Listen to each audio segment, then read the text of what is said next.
Dear student, इस video lecture में हम लोग 12th क्लास बिहार बोर्ड की एक पोएट्री फायर हिम के टॉप सब्जेक्टिव क्वेश्चन आंसर को देखेंगे। आपके एग्ज़ाम में जो सब्जेक्टिव क्वेश्चन पूछे जाते हैं प्रोज से या फिर पोएट्री से, वो आपके शॉर्ट आंसर क्वेश्चन पूछे जाते हैं। तो जो भी इस पोएट्री के इम्पॉर्टेंट शॉर्ट आंसर क्वेश्चन होंगे वो मैं आपको इस वीडियो में करवाऊंगा। तो चलिए स्टार्ट करते हैं। सबसे पहला क्वेश्चन है, what are the difference forms and roles of fire at the ghat according to the poem fire hymn. Question कह रहा है कि फायर हिम कविता के अनुसार जो बर्निंग घाट की बात की गई है फायर हिम में, उसका आप अलग अलग रूप और उनके जो दृश्य है उसको बताइए, कौन कौन से रूप और दृश्य हैं। तो यहाँ पे आपका आंसर है the Ghat looks very red when it is burning. तो जब डेड बॉडी को वहाँ पे जलाया जाता है तो बर्निंग घाट बहुत ही ज़्यादा रेड नज़र आता है। ठीक है, ये बातें आपके पोइट्री में कही गई है। दूसरा लाइन लिखा हुआ है, after burning the dead body it turns grey. यहाँ पर ग्रे वर्ड का मतलब है राख होना। जब आप कोई भी चीज़ जलाते हो तो जलाने के बाद कुछ राख बच जाती है ना, वही मतलब यहाँ पे है ग्रे का। तो पोएट बताते हैं जैसा कि पोएट्री में, तो वही बात यहाँ पे लिखा गया है कि डेड बॉडी के जलने के बाद, जो डेड बॉडी जलती है तो उसके बाद जो आग होता है वो राख में बदल देता है। और आगे का लाइन है, sometimes it doesn't perform its duty completely which is a sign of forgetfulness. तो यहाँ पे अगला जो फॉर्म बताया गया है, जो रोल बताया गया है बर्निंग घाट का, वो कहता है कि it does not perform its duty completely. मतलब जो फायर है, जो आग है, अपना कर्तव्य पूरी तरह से नहीं निभा पाता है। जो किस चीज़ का सूचक है, किस चीज़ का साइन है, तो फॉरगेटफुलनेस का है। मतलब जो आग है वो अपना काम ठीक से नहीं कर रहा है, उस चीज़ का सूचक है या फिर उस चीज़ का संकेत है। ठीक है, चलिए दूसरा क्वेश्चन है, what is fires debauchery according to the common people. तो कहता है कि जो कॉमन पीपल है, एक साधारण लोग हैं, उसके अनुसार फायर का डिवॉचरी क्या है। तो देखिए पहला क्वेश्चन और दूसरा क्वेश्चन एक दूसरे से कनेक्टेड हैं। ठीक है, तो देखिए दूसरा नंबर क्वेश्चन का आपका आंसर होगा, the dead body is consigned to the fire to turn it to ashes after cremation. मतलब जब डेड बॉडी को जलाया जाता है तो उस प्रोसेस को बोलते हैं क्रीमिनेशन। ठीक है, तो कहता है कि डेड बॉडी को जब आग के हवाले कर दी जाती है तो जो आग होता है उसको राख में बदलने को होता है क्रीमिनेशन के समय।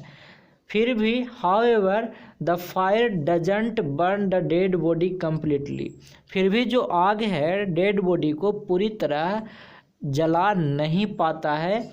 और आगे के लाइन में लिखा हुआ है, the fingers of the dead body are half burned. तो जैसा कि पोएट अपनी पोएट्री में कहते हैं कि जो कोई ऐसे डेड बॉडी हैं जिनके फिंगर और कुछ अंग आधा जले हैं, मतलब आधा ही जले हैं, तो आग पूरी तरह से कंप्लीटली नहीं जला पा रहा है।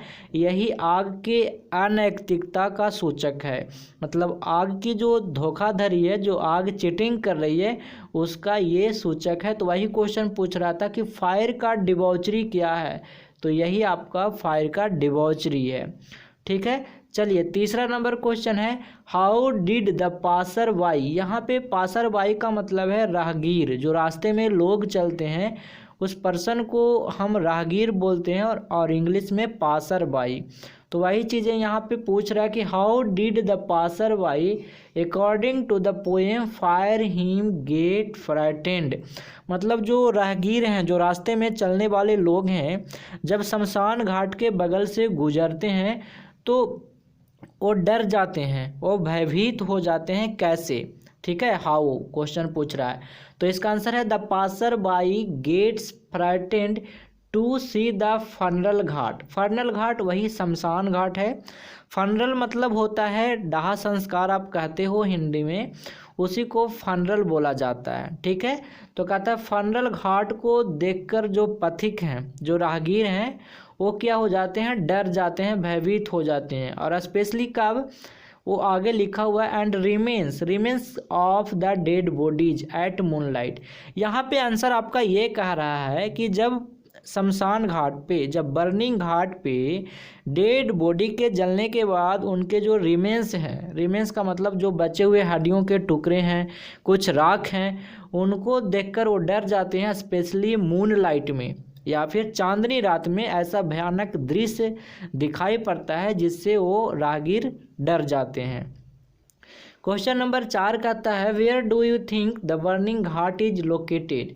अब यहाँ पे क्वेश्चन ये पूछ रहा है कि आप बताइए कि जो बर्निंग घाट है कहाँ पर लोकेटेड है। ठीक है, मतलब उसका लोकेशन को पूछा जा रहा है। और इसी में एक और क्वेश्चन है why does he say that the redness of the fire is cruel. तो देखिए इसका आंसर आपको यहाँ पे दिखाई दे रहा है। The burning ghat is located at the river bank, मतलब जो यहाँ पे आपका आंसर है, जो लोकेशन है बर्निंग घाट का, वो नदी के किनारे है। ठीक है, रिवर बैंक। और दूसरा क्वेश्चन इसी में है, उसका आंसर आगे लिखा हुआ है he says that the redness of the fire is cruel because the fire turns everything to ashes. यहाँ पे पोएट कहते हैं कि जो फायर है ना, जो आग है, वो डेड बॉडी को जलाकर हर चीज़ जला देती है और उसे राख में बदल देती है। ठीक है, तो इसीलिए उनको जो फायर है या फिर फायर का जो रेडनेस है, जो लालिमा है, वो उनको क्रूअल लगता है, मतलब निर्दयी लगता है। समझ में आया। चलिए क्वेश्चन नंबर 5 है why did he consign his first born to the flames. तो मैं आपको पोएट्री लाइन बाय लाइन पढ़ा रहा था, उसी से मैं आपको बताया था, फिर से एक बार समझा दे रहा हूँ। फर्स्ट बॉर्न का मतलब है प्रथम संतान, और यहाँ पे जो ही है ना, ये आया है पोएट के लिए। तो क्वेश्चन बेसिकली आपका कह रहा है कि पोएट को ऐसा कौन सी मुश्किलें आ जाती है या फिर क्यों अपनी पहली संतान को आग के हवाले करना पड़ता है, या फिर आप यूं कहें कि आग में जलाना पड़ता है। उनके अपने प्रथम संतान के जो डेड बॉडी होती है, उसको डेड बॉडी को जलाना पड़ता है। ठीक है, चलिए तो देखिए इसका आंसर कहता है the poet is a Parsi from religion, मतलब जो पोएट हैं रिलीजियन से पारसी हैं, ये धर्म है पारसी। तो वही चीज़ें यहाँ पे लिखा हुआ है कि the poet is a Parsi from religion and tower of silence is 1000 mile away.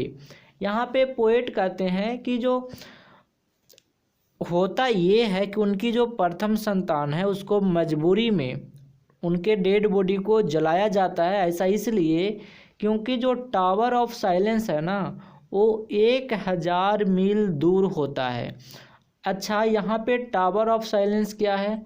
तो टावर ऑफ साइलेंस एक ऐसी जगह है जहाँ पे पारसी रिलीजन वाले लोगों के डेड बॉडी को डिस्पोज किया जाता है, या फिर आप कहें कि उनका अंतिम संस्कार किया जाता है। उस जगह को हम कहते हैं टावर ऑफ साइलेंस।